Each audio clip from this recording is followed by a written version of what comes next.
MB정부 때 경찰이 총선에서 정보과 형사들 동원해서 지역구 의원들에게 정보 제공하고 새누리당 승리보고서 만들고 당시 경찰청장이 구속됐는데 이와 함께 경찰이 대통령에게 보고하기 위해서 만든 역술인들의 또 보고서가 화제입니다. 기가 막힙니다. 강신명 전 경찰청장 이야기부터 좀 해보겠습니다.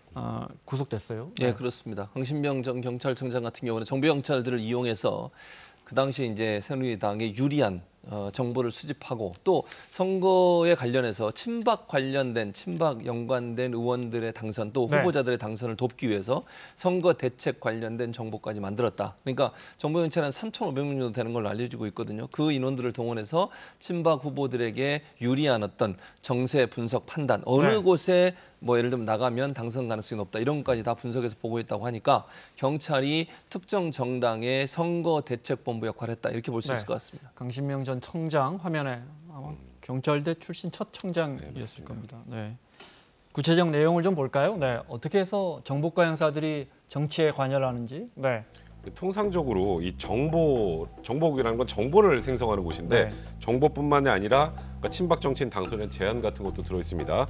뭐 지역별 판세 분석, 후보별 지지도 추이, 여당에게 어떤 게 호재고 어떤 게 악재인지 이런 것들이 쭉 적혀 있는데 이제 예를 좀 몇 개 들어보면요, 대구 지역의 판세 분석. 이런 겁니다. 아버지께서 항상 1번 하면 어디지 아시겠죠? 1번을 강요했는데 땡땡땡 후보 언급을 많이 놀랐다. 그러니까 저 지역이 뭔가 좀 흔들린다. 그런 내용이고요.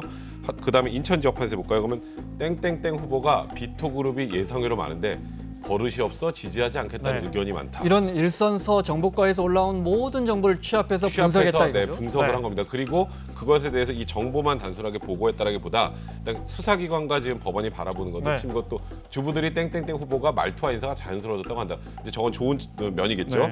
이런 걸 올려서 친박 의원들, 후보들에게는 맞춤형 전략을 제시하고 또 같은 데도 비박 후보들에게는 비박 후보들을 동향 보고까지 했다고 하니까 그거는 자칫 한번 사찰 여지도 있었던 그런 내용들을 할 수 있습니다. 강신명 전 청장은 뭐라 합니까?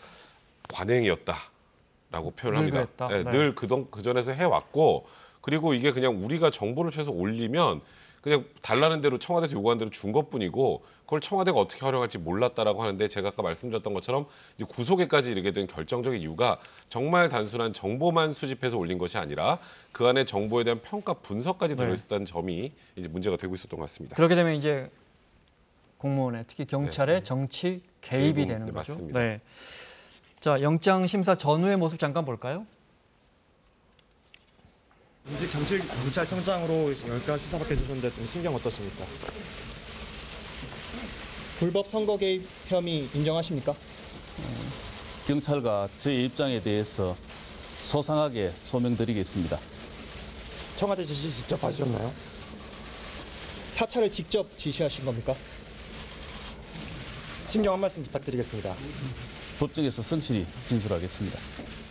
어떤 부분 직접 최후 변론하셨다고 하는데 어떤 부분 하셨는지 들을 수 있을까요? 어떤 부분 법정에서 소명하셨습니까? 직접 최후 변론하셨다고 하는데 어떤 이야기 하셨어요? 반면에 이철성 전 청장은 영장이 기각됐어요. 그렇습니다. 뭐 내용을 보면 이렇게 돼 있어요. 피의자의 지위와 관여 정도 그리고 수사 진행 경과 등에 비춰서 구속의 필요성이 인정되기 어렵다라고 얘기했는데 지금 구조만 보면요. 지금 화면에 나오고 있는데요. 일단 그 박희진 그 치안 비서관이죠. 이게 청와대 비서관이죠. 경찰서에서 파견 나와 있는 거죠.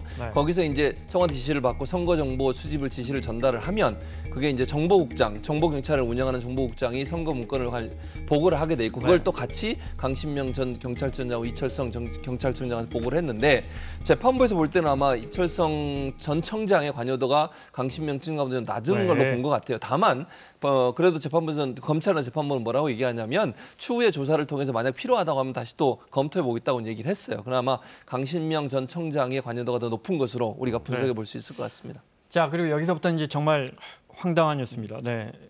MB 정부와 지난 박근혜 정부 때 경찰이 거의 매년 국군 전망 보고서라는 역술인들의 보고서를 이것도 또 열심히 취재라고 해야 합니까? 물어서 보고했더군요. 우리가 낸 세금으로 이런 데까지 써야 되는 것인지 막 저도 보고 좀 헛웃음이 나오던데요. 네. 이재정 의원실에서 2010년, 2013년, 2014년 연말에 각각 지금 말씀하셨던 것처럼 다음에 구군을 전망하는 네. 이 보고서인데요. 그 보고서 내용이 말씀하셨던 것처럼 아주 유명한 역술인들에게 찾아가서 지금 전반적인 전망에다가 그게 뭐 경제, 사회, 문화는 어떤 것인가, 네. 뭐 그분들이 지금 우리나라 사회 돌아가는 전반을 그렇게 분석하실 수 있는 능력이 있는 분들이 잘 모르겠습니다만 물어본 것도 재밌지만 그걸 네. 청와대에 보고하려고 만들었다는 것도 네. 재밌습니다. 대운이 들어온다. 뭐 네. 이런 내용들이에요. 근데 2014년을 한번 생각해 보죠. 2014년에 박근혜 전 대통령한테 대운이 들어왔나요? 어이가 없습니다. 그래서 이 분석을 청와대에 올리기 위해서 참 전국의 유명한 역술인들을 다 쫓아다녔더군요. 그러니까요. 뭐 역술인뿐만 아니고요. 관상가. 예를 들면 네. 영화 그 관상이라는 영화 있었지 않습니까? 네. 거기에 자문을 해줬던 관상가까지 찾아갔다는 거예요. 그리고 스님, 그리고 뭐 무녀, 그다음에 이제 무당 이런 분들을 찾아가서 결국 전국을 돌면서 했다고 하니까 이게 뭐 보면요. 지역도 대구, 뭐 고양, 충북, 광주, 제천, 뭐 서울 중랑구 뭐 엄청나게 많습니다. 네. 이런 분들을 대상으로 했고 저는 더 황당한 것은 이런 거예요. 이명박, 박근혜 전 대통령 두 사람이 다 했거든요. 그런데 그 당시에도 두 정권에서 이명박 전 대통령 교회 장로잖아요.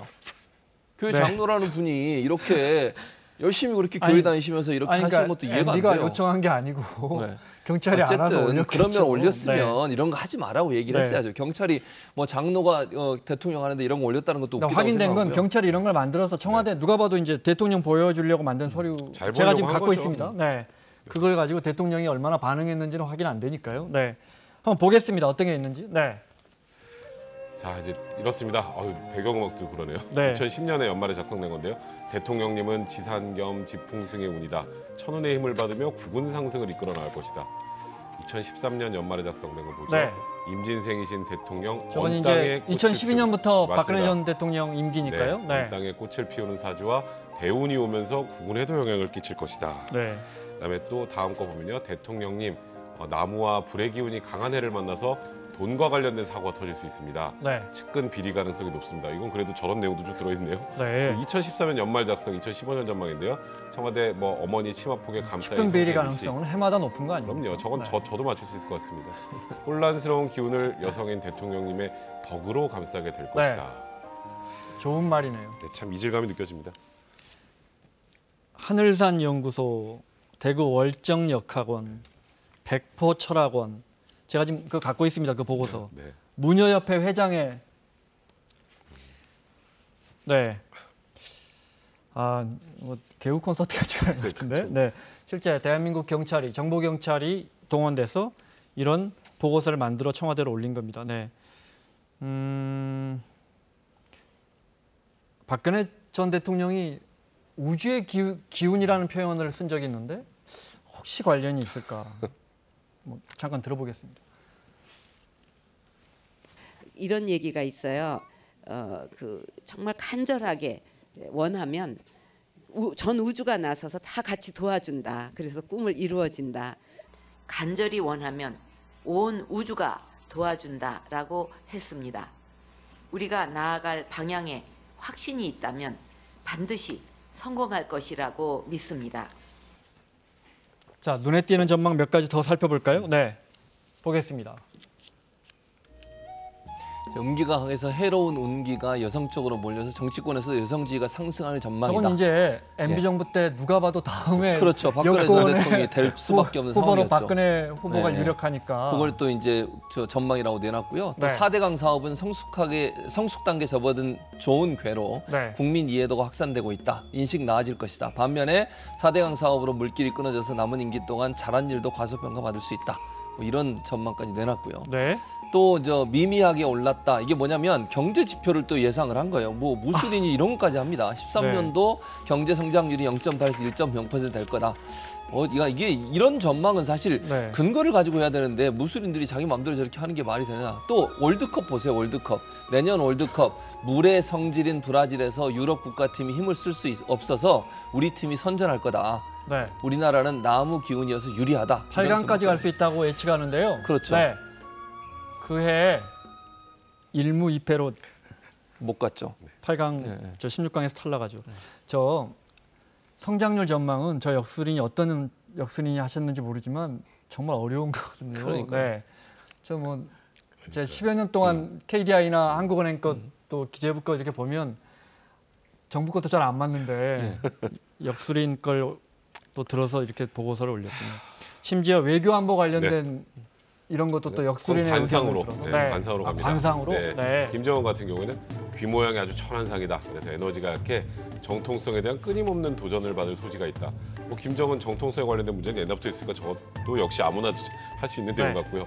이제 안철수 전 대표에 대한 얘기겠네요. 선거 승리의 중요한 기세, 그러니까 법령 팔자주름이 좋다고는 할 수 없다.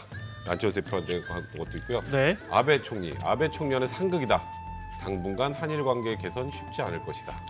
또 시진핑 중국 주석 같은 경우 시진핑 주석과는 상생, 을미년의 미가 흑을 상징한다. 그래서 중국과의 관계는 더욱 굳건해질 것이다. 미국 대통령님은 광대뼈가 코를 감싸는 상입니다. 그래서 미국과의 외교 관계도 원만할 그러니까 것입니다. 네. 저게 14년 거니까 박근혜 전 대통령을 이야기하는 거죠. 네, 광대뼈가 그렇죠. 박근혜 전 대통령의 코를 감싸는 광대뼈가 상이라는 코를 거죠. 감싸는 상이었고. 그래서 미국과의 관계가 아주 원만할 것이다. 네. 네. 참 제가 평가를 못 내리겠습니다. 대통령의 건강이나 옷 색깔도 조언한 게 있는데 그래서 그런지 박 전 대통령이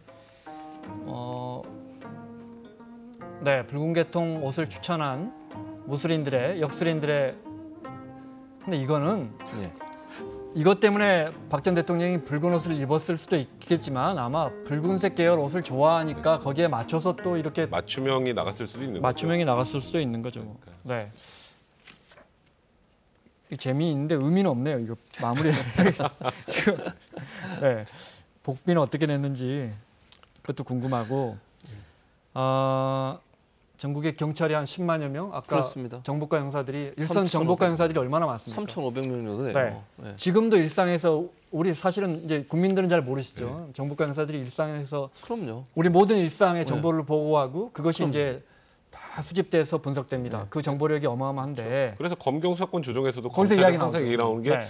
정보 수집권까지 가지면서 다른 뭐 수사 종결권까지 간다는 게 말이 되느냐 네. 이런 얘기가 나온 게 그런 부분들 때문입니다. 근데 네. 이게 지금 이런 사태를 보면 이게 무슨 국군 전망이라서 이런 것을 무술인들 찾아다니면서 이 사람들이 돈도 자기 돈 냈겠습니까? 제가 볼 때는 세금으로 냈지 않겠어요? 활동비로?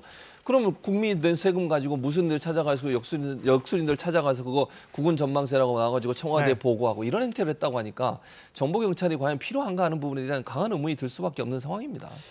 우리가 재미로라도 사주나 점 보면서 긍정적인 게 거기서 뭐 나쁜 일 생긴다 그러면 조심하잖아요. 그렇죠. 물 옆에 가지 마라 그러면 술 먹고 수영 않고 네. 그런 긍정적인 게 있는 건데 온통 대통령 듣기 좋은 이야기만 이거 역술인들 분석이라고 경찰에 올렸다는 사실 자체가 참 씁쓸하네요. 안타깝습니다. 자, 백성문 변호사, 최진봉 교수 함께하고 있습니다. 오늘 두 번째 주제 보겠습니다.